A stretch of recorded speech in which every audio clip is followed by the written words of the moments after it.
ज़रा आंखें बंद करके सोचिए, आप किसी जंगल के बीच खड़े हैं। हवा में एक ठंडक है, एक मिट्टी की खुशबू है। आप गहरी सांस लेते हैं और एक सुकून सा महसूस होता है। लेकिन फिर आँख खुलती है और आप वापस अपने शहर की बालकनी में खड़े हैं, जहाँ सांस लेना सुकून नहीं, स्ट्रगल बन चुका है। कभी सोचा था कि एक दिन ऐसा भी आएगा जब हम पानी से ज़्यादा हवा के लिए तरसेंगे। एक वक्त था जब मास्क डॉक्टर के क्लिनिक तक सीमित था।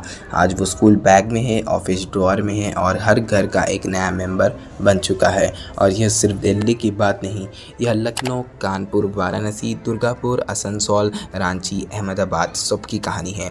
हर शहर की हवा में अब एक कहर बरस चुका है जो दिखता नहीं लेकिन दर्द देता है। जब एक माँ अपने बच्चे के लिए खाना के साथ इन्हेलर पैक करती है तो समझ लीजिए समय बदल चुका है। जब एक नौजवान स्पोर्ट छोड़कर घर बैठे रहना पसंद करता है तो समझ लीजिए कि हमने सिर्फ अपने लंग्स नहीं, अपना जीवन भी गंवा दिया है। पर सवाल ये है, क्या हम सिर्फ एडजस्ट करते रहेंगे या कुछ बदलेगा भी? इस वीडियो में हम जानेंगे हवा का वो सच जो ना स्कूल में सिखाया गया, ना न्यूज़ में दिखाया गया। 5 सच जो आपको हिला कर रख देंगे। ये वीडियो एक डॉक्यूमेंट्री नहीं, ये एक हवादार सच का प्रदर्शन है। ये आपको आईना है। शुरुआत करते हैं। तो सबसे पहले है डेडली एयर ऑफ विलेज। सब सोचते हैं कि गांव की हवा शुद्ध होती है, लेकिन सच तो यही है कि हर दिन 40 करोड़ लोग चूल्हे के धुएं से सांस ले रहे हैं।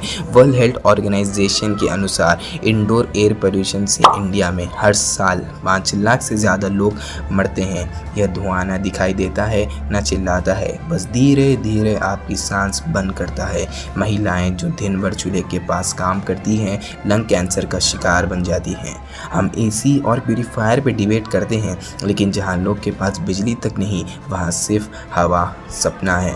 दूसरा है मेंटल पोल्यूशन। आपका मूड ख़राब रहता है, अचानक गुस्सा आता है, फोकस नहीं होता। यह सिर्फ स्ट्रेस नहीं, हवा का मार भी हो सकता है। नए रिसर्च बताता है कि एयर पोल्यूशन डायरेक्टली आपके ब्रेन केमिस्ट्री को अफेक्ट करता है। दिल्ली और मुंबई जैसे पोल्यूटेड शहरों में रहने वाले लोगों में डिप्रेशन और एंग्जाइटी का लेवल 30% तक ज़्यादा है। ये हवा सिर्फ लंग तक नहीं रुकती, यह दिमाग तक जाती है। बच्चों में ऑटिज्म रिस्क तक बढ़ गया है हाईली पोल्यूटेड एरियाज़ में। तीसरा है सिटीज़ ब्रेथ। एक समय था जब पोल्यूशन सिर्फ दिवाली के टाइम होता था। आज साल भर मास्क पहनना एक नेसेसिटी बन चुका है। लेकिन क्या सबके पास मास्क है? जो रिच है उनके पास एयर प्यूरीफायर है और भी बहुत सारे उन लोगों के पास है, लेकिन जो गरीब है उनके पास ना मास्क है ना कुछ है। वो वही हवा रोज़ लेते हैं जो किसी इंडस्ट्री के चिमनी से सीधे उनकी गली में आ रही है। ये हवा भी क्लास डिवाइड बन गई है, साफ हवा प्रिविलेज बन गई है। चारवा है द पेन ऑफ प्रोग्रेस।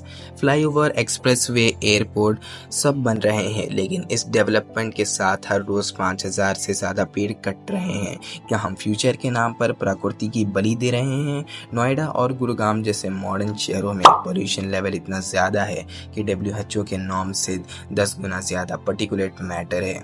जहाँ डेवलपमेंट पेड़ों को ख़त्म करता है, वहाँ हवा खुद मर जाती है। एक शहर तभी स्मार्ट होता है जब उसमें लोग सांस ले सकते हैं बिना ऑक्सीजन सिलेंडर के।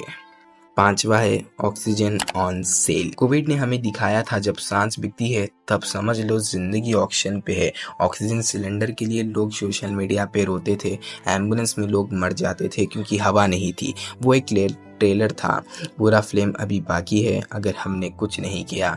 2030 तक WHO के हिसाब से इंडिया में हर तीसरे व्यक्ति किसी न किसी रेस्पिरेटरी डिजीज का शिकार हो सकता है। यह सिर्फ स्टैटिक्स नहीं, ये आपका फ्यूचर भी हो सकता है। आपसे मैं यही निवेदन करूंगा कि आप ज़्यादा से ज़्यादा पेड़ लगाएं। हवा का रंग नहीं होता, लेकिन आज की हवा का एक ही रंग है, ग्रे। इस ग्रे को ग्रीन बनाना है हम सबकी जिम्मेदारी है। अगर आप इस हवा से परेशान हैं तो बस कमेंट में लिखिए, मैं सांस बचाऊंगा। शायद आपकी आवाज़ किसी और की ज़िंदगी बन जाए। तो मिलता हूँ अगली वीडियो में, तब तक के लिए थैंक्स फॉर वॉचिंग।